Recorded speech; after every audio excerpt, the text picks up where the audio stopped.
Hello, everyone, and welcome to the NASDAQ Dorsey Wright Monday market update for this Monday, October 19th. My name is Ian Saunders, and joining us here today is also Will Gibson. And Will, we're coming into a day starting off this week of relatively flat movement across most of the major market indices. After some interesting movement there over the past week.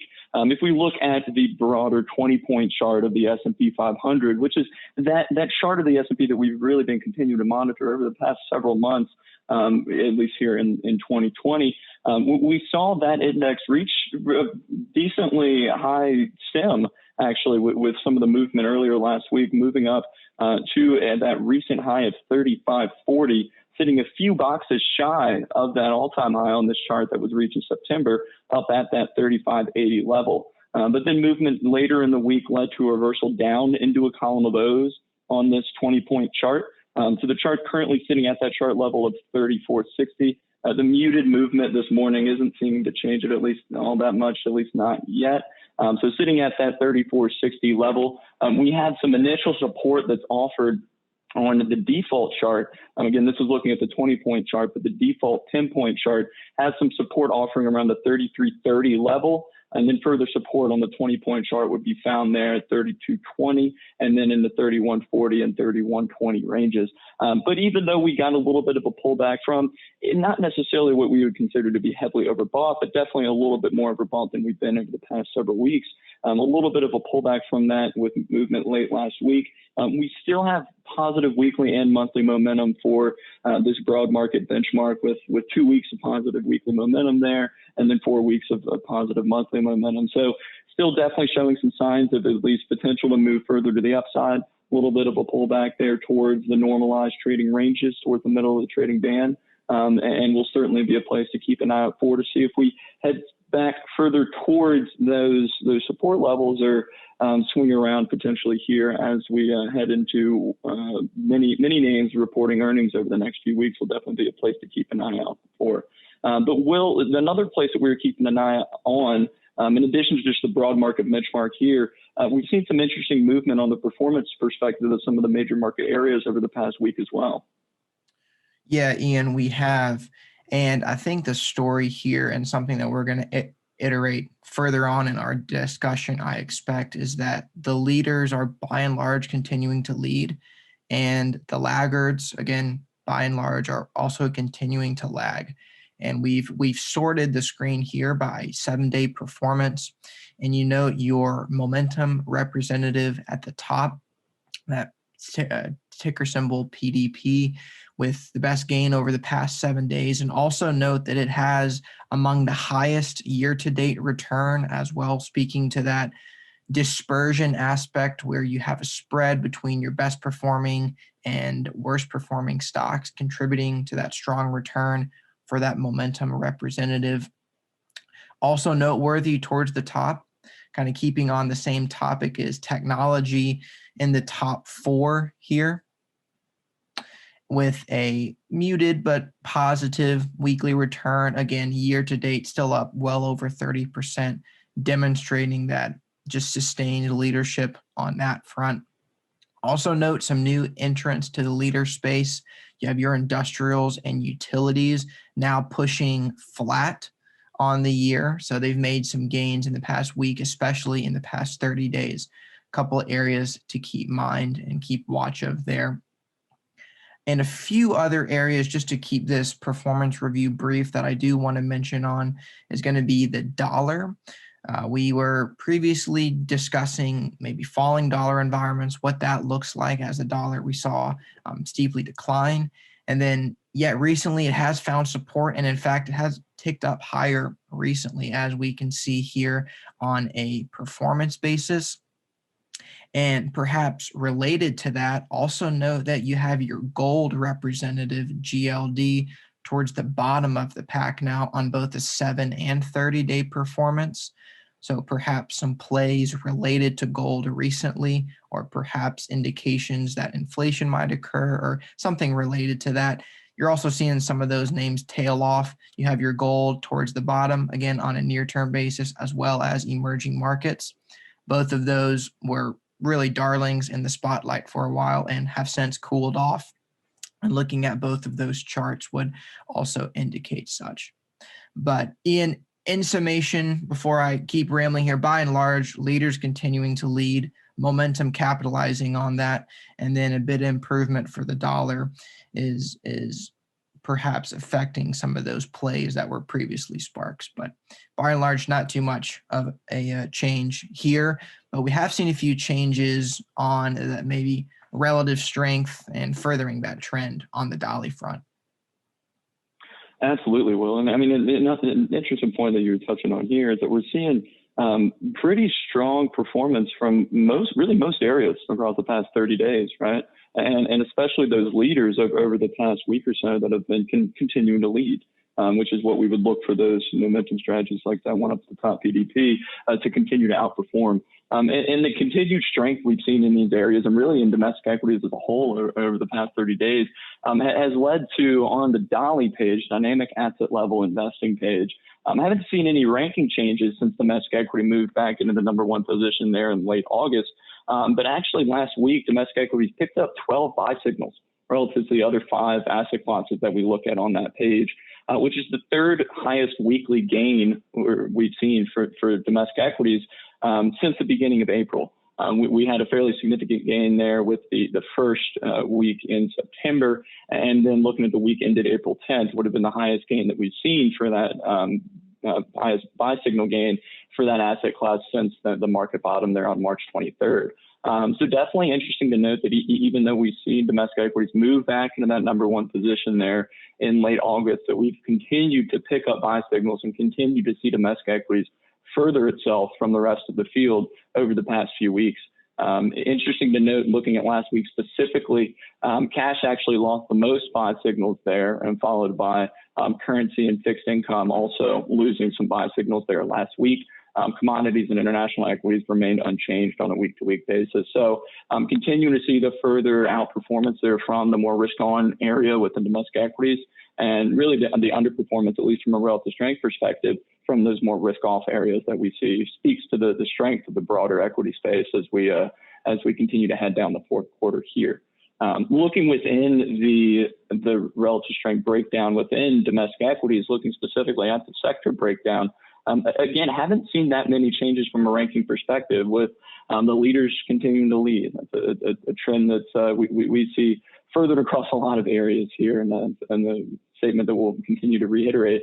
But technology has picked up the most buy signals since the beginning of October, since the end of September there. It's only gained 5 signals, but that's more than any other individual sector that we see within the domestic equities group.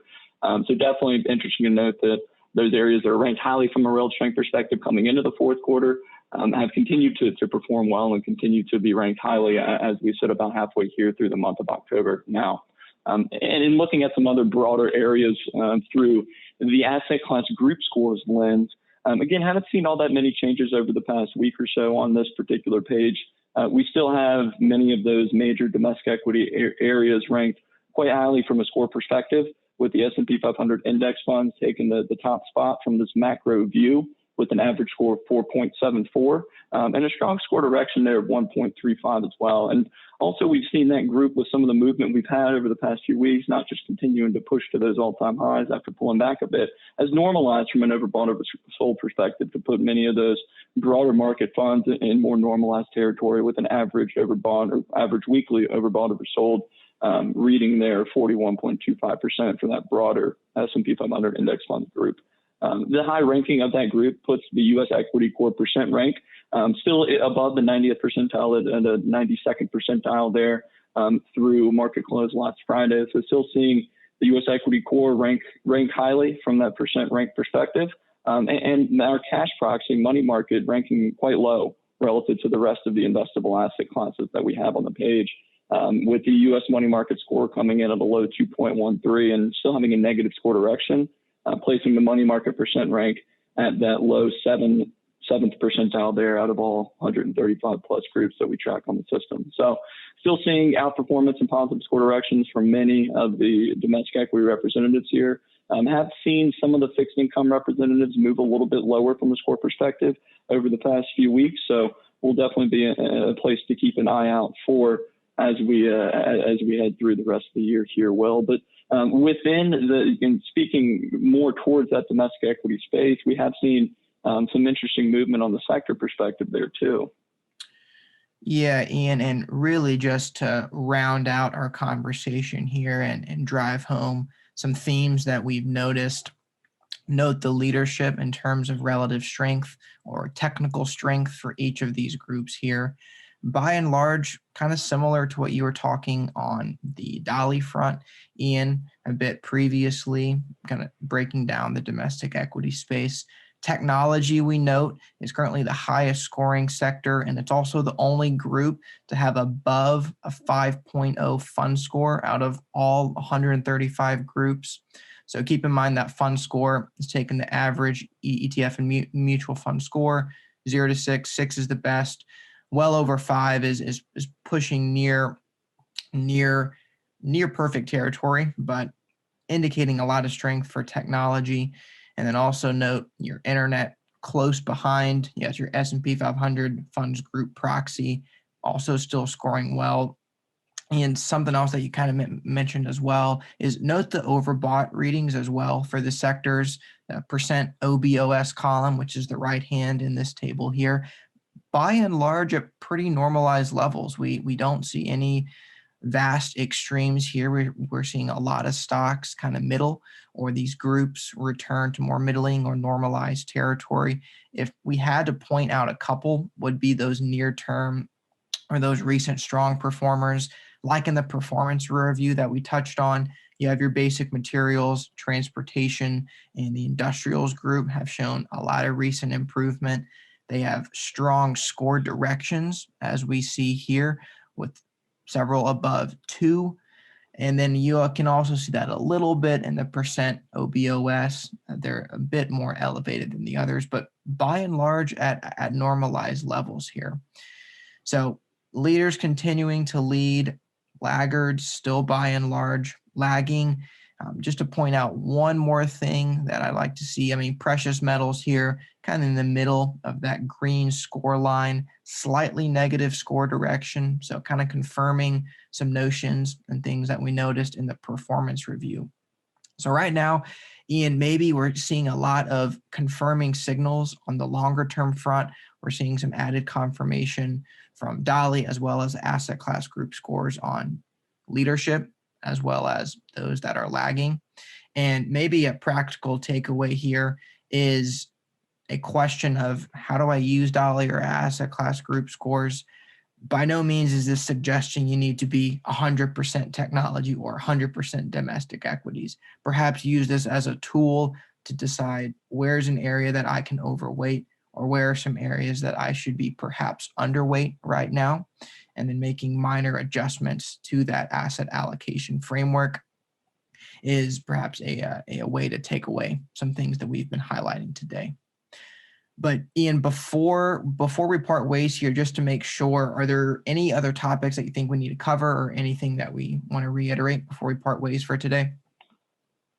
I think you hit the nail on the head there, Will, especially they're looking at, kind of the application case and for some of these tools that we've been highlighting. One other point that we're continuing to keep an eye out for, as you mentioned, they're looking at the kind of further confirmation that we're seeing from many of these indicators that we're looking at the strength of domestic equities.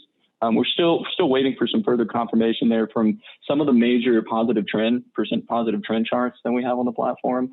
This is an area we highlighted in last week's market update, when we saw the S&P 500 positive trend PT-SPX reverse back up into X's.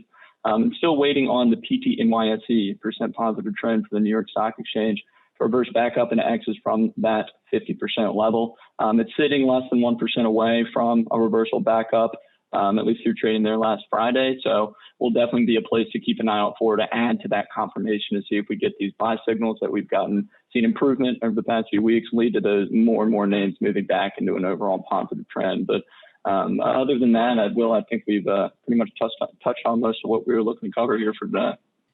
Yeah, Ian, I completely agree. And for those listening to the recording here, thank you for joining us. If you ever have any questions about our research or want to get a bit more of a hands-on approach to it, feel free to go to the DorseyWright.com trial website, as we've mentioned on the screen here. Or if you're already a subscriber or a client, we enjoy speaking with you. You can access all the information that we showed today on the DorseyWright.com login, or you can always give us a call at 804-320-8511. Or if you prefer to type DWA@DorseyWright.com, and we can be of assistance there as well. So that said, Ian, thanks for having me on this week, and we will talk to you all in the future.